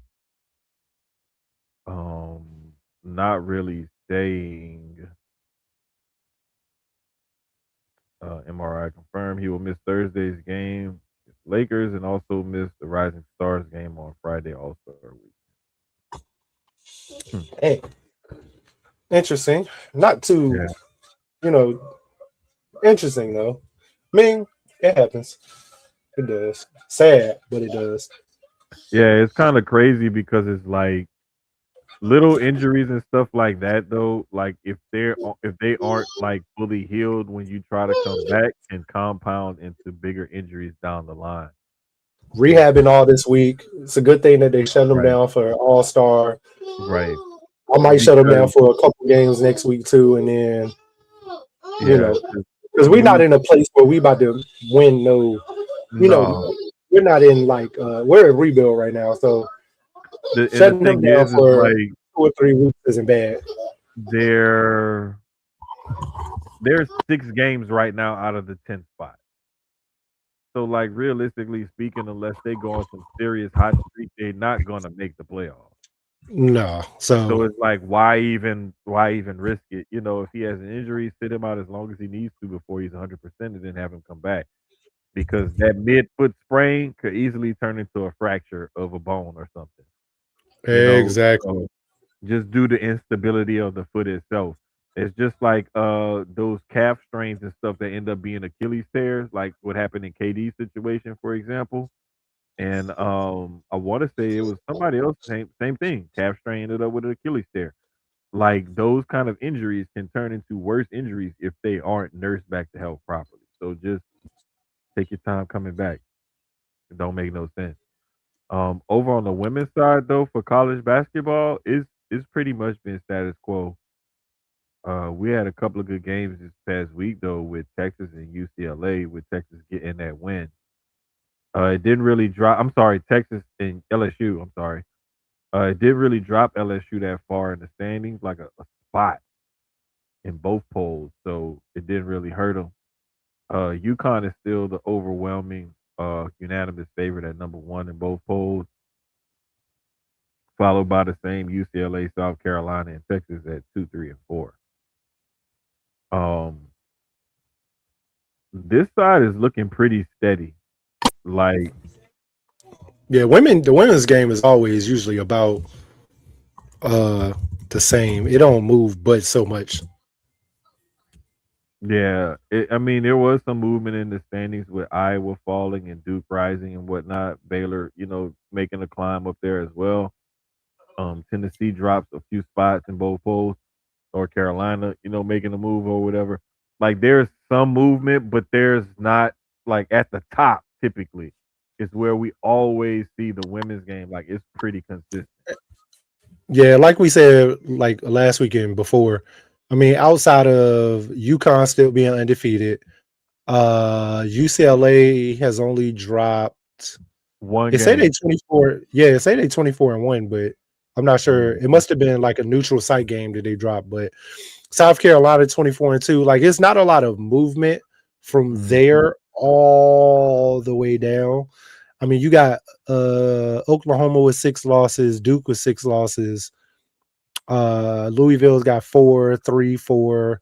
You know what I mean? Like it's not like you said, a lot of movement. So Hmm. it's a log jam. The women's tournament is always fire every year, so we already know what we're gonna Yeah. get from that. It might be a couple shockers this year, just because where some of these teams are going to be ranked that should be a little higher, like the TCU's, the Iowa States, because I think Iowa State is even though they're not ranked anymore, they're one of those teams that's going to get in the tournament and They could shock some people. they gonna go crazy because now they're getting matchups that they wouldn't regularly get if they were Mhm. higher seeded. Now they're getting better matchups with maybe a little better road, which is scary for some teams. Um, so I think both tournaments are going to be really interesting this year. The men's tournament might be a little more cut and dry compared to the women's, being a Mhm. little more up in the air. But I think UConn, UCLA, South Carolina, Texas specifically, I've been watching them the last couple years. Um, Texas, I'm shocked by Vanderbilt. I'm not hip to Vanderbilt's women's team. Clearly I need to be in 23 and 2. Like they've always had like an okay team from what I can remember, but I've never seen Vandy like this high, ranked this Yeah, high, this or high like an this late in the season. Ohio State women's team. I've never paid attention to I never paid attention to Ohio State basketball because even they men's team some years is ranked up there. It's just some schools are just like Ohio State is football. I don't Yeah. think about Ohio State. The last time I remember even thinking about Ohio State in basketball was what? Greg Oden? Damn. Yeah, you got me with that. I forgot about Greg Oden. I was gonna say I Michael think Red. that's the was Michael Red after or was he before? He was before. Yeah, he was way Yeah, before. it was Yeah, yeah. before. That's what I'm saying. Like I forgot So about. yeah, I for me it just was forgot Greg about Greg Oden. Oden. And it might have been somebody after that that I can't Oh, think you of. know what? Oh, The another light big man went the there. light skinned kid that was like 6'7", 6'8". Um, now I have to look this up. Jared Sullinger. That's who it was. I about to say it. So I knew I Sullinger was was the gonna if I last sit one. here and thought about it long enough, I was gonna remember. Yeah, it was him, and I can't remember that guard who he played with, but it was that team. That Let was me like see. the last time I really Notable Ohio like State basketball players. I was like, oh wow, like he's pretty All right, good. they went back too far. D'Angelo Russell, Yeah. Oh yeah. So probably Russell. he played Russell he because probably he was was. one and done. He was one and done. D'Lo. He probably would. Well, Evan Turner. I forgot Evan Oh Turner. yeah, that's right. Evan Turner did go to Ohio State. He graduated Damn, in so it's 10. more than we thought, especially lately. Uh, Mike Conley Jr. He went That's there. He was right. he was there with Greg Oden. You had Damn, that okay, Sullinger. that's right. That's who was there. With, oh, okay, okay. So I would say the last one would be Russell there. Yeah, it It would has be to Russell. be. Yeah, it'd be D'Angelo. So D'Lo came out after Evan Turner, or Evan Evan Turner Turner. came out. I thought Evan Turner came out after No, D'Lo. D'Lo was the last one. And he was Okay, 2014, 15. okay. Sullinger was 11 and 12. He only stayed 1 year. No, 2 years, sorry, because he was a two-time All-American. Mike Conley was 06 to 07. Odin was 06 to 07. Michael Redd was 97 to 2000. And then Evan Turner was 07 to 10. So Okay, he was Evan Turner there was right before. before Okay, Sullinger. gotcha. I He was couldn't there remember with when he Conley. was there, but I after you started naming, so I was like, wait a minute, yeah, that's right. He did go out. Yeah, he was there with Odin and Conley. Hmm. So, Yeah, but but yeah, like either way, you still don't think about, regardless, you don't think about Ohio State and basketball. It's just hell certain no. schools are football schools. Like Duke recently, you started paying attention. Duke and UNC. UNC, I have a player or two on their football team that usually come from the basketball team, but you don't look at them like Kentucky. Kentucky, you don't look at them for football. Look at them for basketball. But So you if know what's Kentucky has a crazy? fire football year, you're like, damn, when they The start to crazy recruit. part about it is they'll produce like one or two players every year or two. Yeah, You know what for I'm saying? sure. That may make the league or whatever. But it's For sure. nobody like you don't normally get It's not an there overall team where was you're like, there was a string where fucking Kentucky had Bud Dupree and they had a couple edge I rushers that were remember, pretty good. like Um Alabama the last, what, 4 years in basketball for men? Yeah, probably like 4 or 5 consistently. They've they've been had like, some ballers come out of yeah, Alabama. they've been, and they entire team, like they've been top ranked, like killing the SEC, Hmm. like, and then you get, I mean, no pun intended, because they got some killers over there. Uh, boom, boom, boom. Um, but don't mind me. Uh, but yeah, they still been a top ranked team. But you don't think about Bama in football. Bama is, I Hmm. mean, Bama in basketball. That's a football program. Right. So, but I love that when you start getting some of these football programs that they're starting to recruit well, and And guys want and to another, guys are yeah. staying at home, or Hmm. what I mean, decided like, nah, I think I want to go to Bama and turn that program around, or I want to go to. Another cross promotional, like kind of cross program thing is like South Carolina's been more famous for their women's basketball program. But the other day, They uh football program been lit too. yeah, Don Staley actually had on a Nick Eamon jersey because Hmm. he was repping the Seahawks because he was in the Super Bowl. Yep. So just So like seeing stuff like that, like it's pretty dope. It's pretty dope. like LSU women's team coming up, their men's Yeah. team has always been pretty good. Then the football team is what fuels the entire Hmm. school. Even though lately the women's team has. Same thing with Duke. Duke women's team has always been up there, but they men's team runs it. But lately, they basketball team probably the last. Well, it started with Daniel Jones, I want to say. From that point on, they've been a top ranked team in the ACC in football, or up there at least, and putting out They great players. yeah, they tend to put out a player here or there. You know what I'm saying? It's Miami, just we just got their quarterback, yeah. the And young boy, freshman. that was a whole That was a thing whole because thing. Yeah. yeah, they had to go to court and get it settled and there's some contract language and stuff like that. Like that was the whole deal. Which I'm shocked Mhm. because then we just get Rocco. I think Rocco Beck had committed, if I was correct. I could be wrong. But I thought Rocco had decided to go to Miami. I know he was leaving Iowa State. I remember that. Yeah, I'm not sure, but it's just crazy, man, how like NIL is working out. I'm just glad that a lot of these athletes are getting a chance to take advantage of it because there's so many times where before they were prohibited by it and everything. And shout out to people like who kind of got the ball rolling. Like I know a lot of people give credit to the O'Bannons in their court case and stuff, but let's not forget uh Oh no, he uh transferred to Penn State. He changed his mind. wide receiver, kick returner for the Colorado football team, Jeremy Bloom, who was also a skier. I remember. I remember Yeah. him. And he I had an do. issue because his sponsorships for his skiing got in the Hmm. way of him playing football.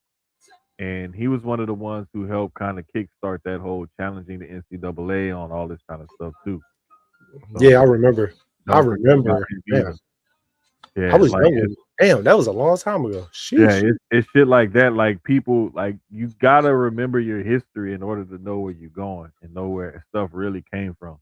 Because people will say, like to this day, and I'll die on this hill. People blame LeBron for the super team era, but I tell them No, like Danny Ainge and Boston. Boston started that. Boston started it. Yeah, Only reason Braun and them got together was because of Boston, and then it they just was a trying to trickle figure effect out after how that. to stop Boston in the East. Boston was killing us. We all Yes, free agents.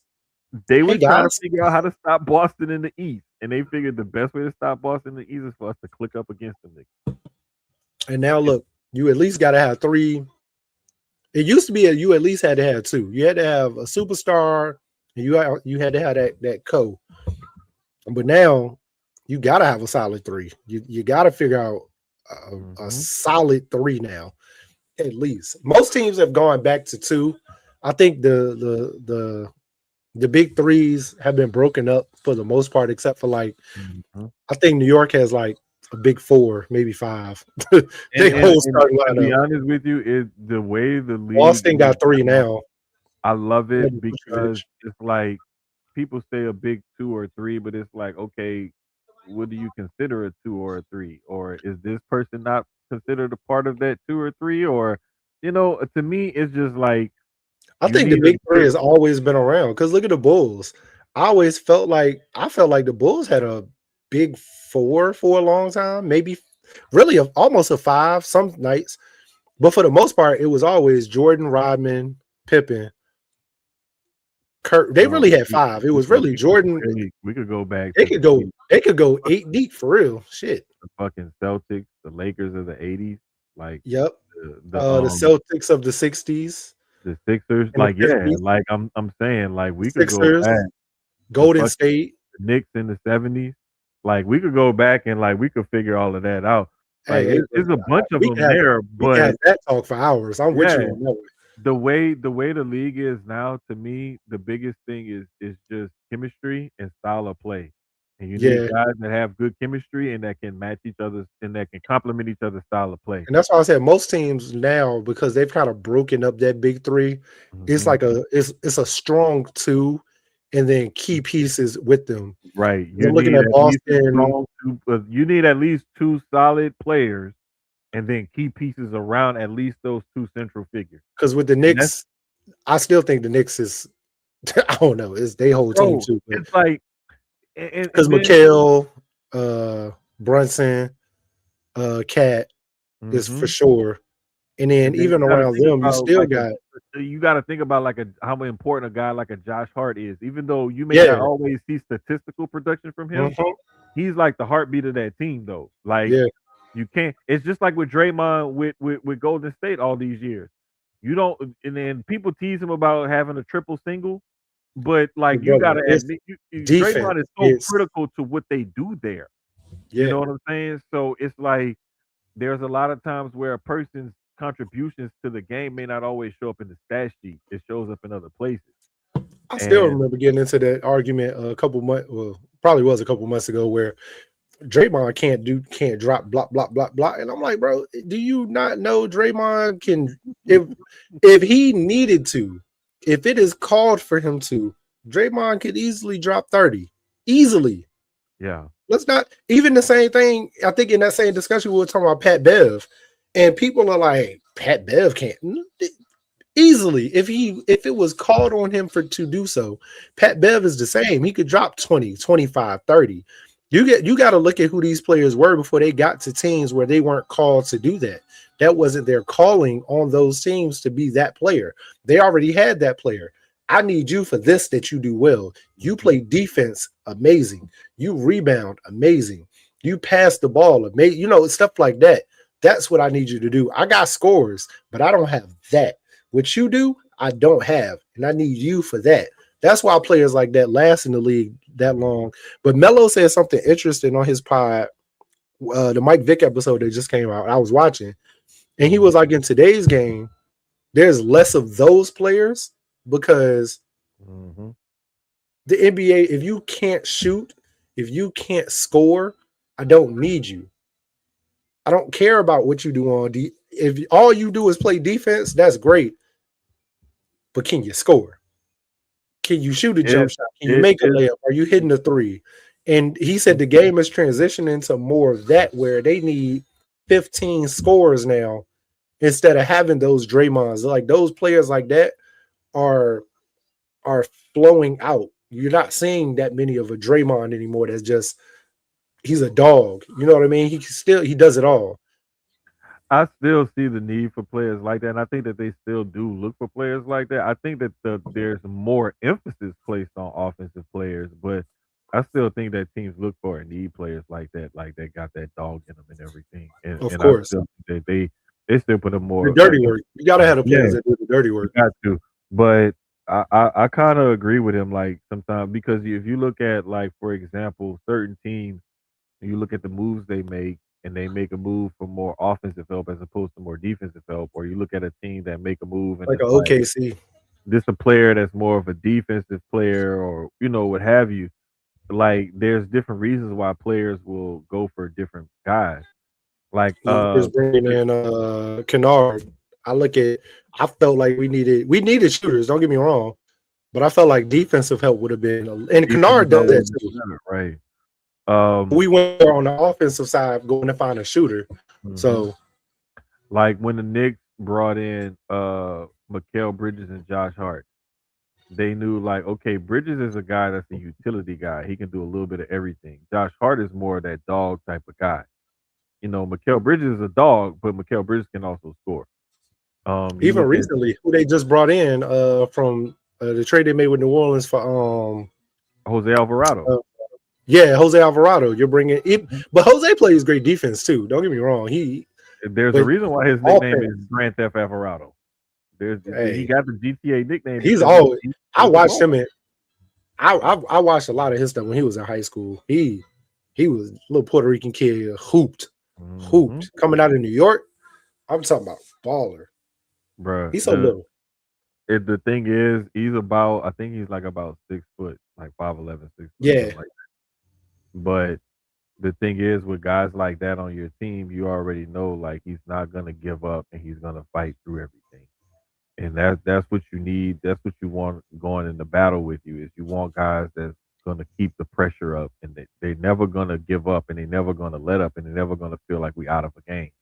And you need guys like that on your team because you want guys with that I don't give a fuck. I'm not gonna quit. I'm gonna keep fighting mentality because that kind of stuff permeates throughout your bench and in your locker room and whatnot. And that overall will boost morale on that team and that'll make guys that's even, top players, superstar players, like damn, like if he playing like that, they're kind of pushing me or that'll make me look bad or whatever. And there's other exactly. guys who want to get playing time and like, well shit, I want to get playing time, so I gotta go up to Jose's level. So it's like you need guys like that, and I love seeing guys like that get their shot, get their shine, and get their flowers because those are the kind of guys that are the real glue to certain teams and team chemistry and like they can hold you together on both ends of the floor. Yeah, You do need stuff like that for sure.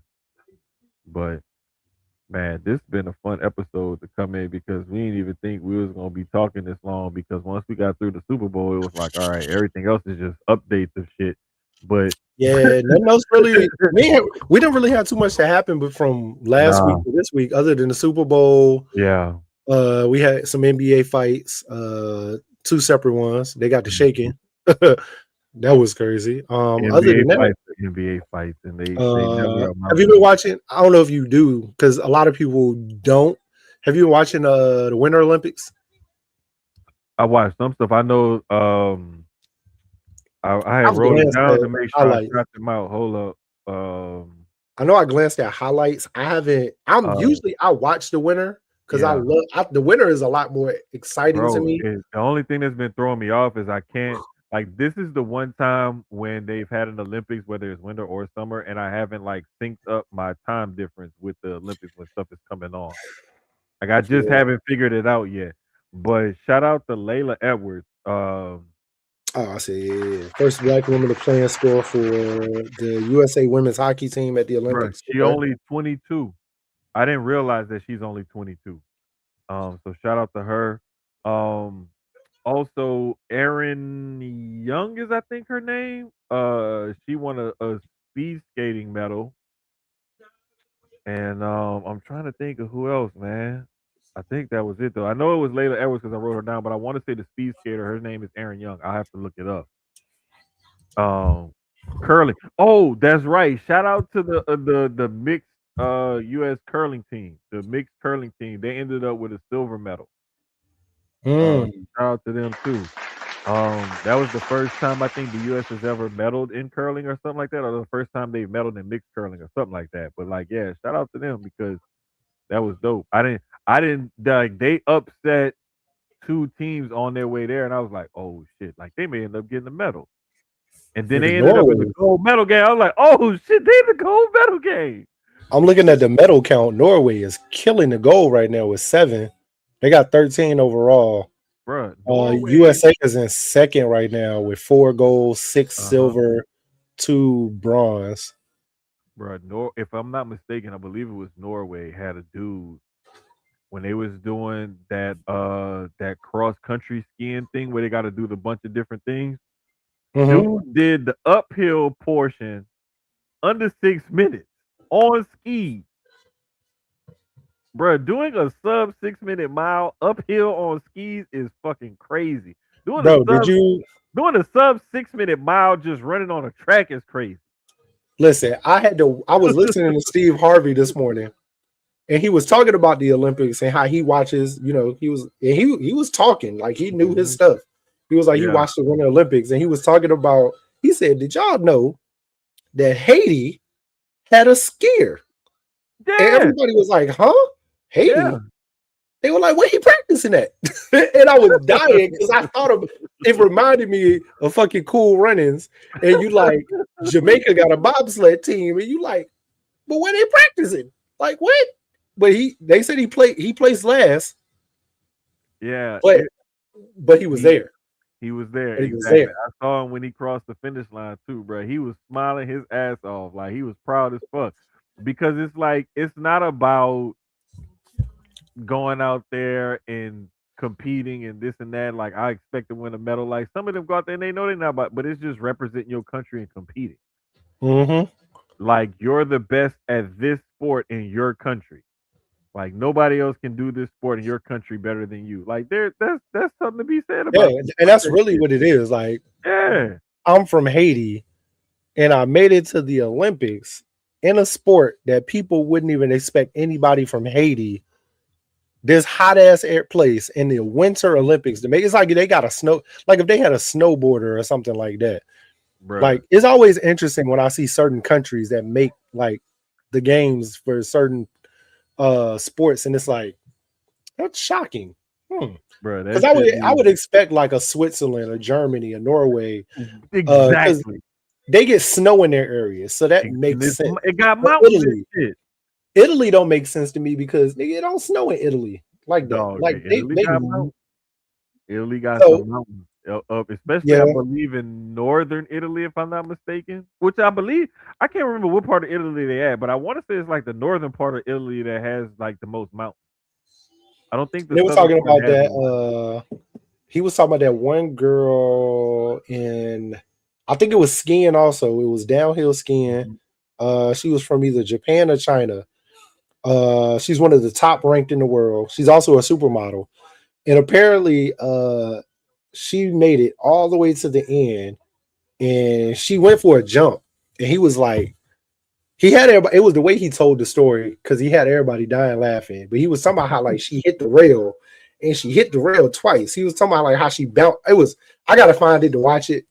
But so, but yeah, I really haven't watched this year like I normally do because I normally Yeah. watch the downhill skiing, Mhm. snowboarding, of course. Mhm. I love snowboarding. That's probably one thing people don't know about me. Like I love to actually snowboard. I'm a black man that snowboards. I love it. It's crazy because we were talking to our neighbors, and the husband loves to our neighbors at the next building over. But Mhm. my man Zach, shout out Zach, he loves to snowboard, but his wife is a skier, and they've taught each other how to do the opposite. So it was dope Oh because shit! he never skied. So if you've ever watched like them old movies, Damn. like where it's like they beef. Skiers and snowboarders beef. And it's so Yeah. funny because you look at snowboarders like the same way people look at skateboarders and stuff like that. And skiers are more prissy and huh. Yeah. So he taught her how to snowboard. She taught him how to ski. This winter, this past well, we're still in winter, but they went to a resort like sometime in December for her birthday, and they taught each other how to do the opposite. So That's it was what's dope up. because I told him next time let us know and we'll go because I want to learn how to ski. Like snowboarding, I do, but Yeah. I've never skied. I never wanted to ski because I'm like Yeah. I don't want to ski. That's wet. But now I'm like, damn, maybe I do want to ski. So I don't want to do neither one because I don't never want to pay to go freeze my ass off. hey, brother, it can be cold. I'm not gonna act like if we ever. I'll put it to you like this: if we ever, as a group, decide, hey, we gonna go to Colorado and visit Dre, while we're there, Mhm. it's something we can do. We ain't got to go out of our way, Yeah. but if we happen to be in that area, Yeah. we'll go do it. And it's not as hard as you think. I promise. You gonna fall. I ain't gonna act like you're not. I ain't gonna lie to you. Yeah. You gonna See, fall. that's the part. That's the part. This is why I retired from competitive sports now That's not because that's not competitive. it ain't the injury, it ain't the That's embarrassment or competitive. whatever. It's the fucking recovery. There's no competition there. No, but I'm just saying, like, just like the most I said, and I told my homegirl this because she was like, "Hey, she was like, it's this Pilates thing or something." I was like, man, I'm not doing Pilates." I was like, "You trying to kill me?" And she was like, "I never Pilates and done it yoga. before either." I was like, "Wait, so you've never done it, and you thinking that I should go try it, Pilates and yoga. I'm trying to tell you. I need bro?" to I'm start doing like, more of it. bro, like you're a former pro athlete. Like I didn't get to that level. You could do stuff like that. I can't. Hey Like, Dre, speaking of, hey, listen, brother, I'm trying to line this schedule up now. I'm gonna be in Houston this summer, house hunting, somewhere around. No, no, no. We'll talk about that off, but that part I'm serious. We'll be yeah, down there. this dude talking Sometime about in, either. I think sometime at the end of June. If you home, not on the road, brother, I'm gonna let I'm gonna let Jermaine know to let you He know. be home every day. He Oh, home okay, every cool. day. Yeah, he home Oh, okay. every day. He may Oh, work then late yeah, we're some gonna days, make but a he thing of be that, pretty man. much be home every day. So just let Yeah, him know. if I the know he be universe home. lines up the way it's supposed to, probably somewhere around when football season start, this pod will be an in-person pod. So because I probably be Yeah, at the main house like every day. He gonna get tired of me. I ain't yeah, gonna it's lie. gonna have to, cause especially if my schedule, with the way my schedule about to change. Yeah, we're gonna Oh have to yeah, up. no, no, no. But yeah, that part because if things work out the way somebody over here wants them to, we'll be my I'm from Houston gonna be real. You feel me? It is. I'm really gonna be from here. Bro, I done already told niggas I'm about to. I don't. If we going the Dallas way, I'm definitely growing my hair out, and I'm about to get this South Dallas shag. Oh shit! Here he goes. If we in Houston, I don't know what haircut they got, but I'm about to get some cowboy boots. I'm gonna give me a 10-gallon just cause I need to fit. Man, I gotta fit in. So, and I'm gonna start getting some swangers. I'm getting the lack, and I'm putting them swangers on it. I'm very familiar. Told y'all I'm from Houston. I know lingo and everything. Don't worry about it. Uh, I'm gonna fit right in from day one. From day one. And on that note, I'm ladies gonna and bougie gentlemen, ass Dallas. we're gonna end it with Keys' his Texas song. Test me. All right. Man. You can cut out that other shit. Seriously, man. Hey, yo, yeah, yeah. Run it up, Blondo. Get your Run it up, tits. Blondo.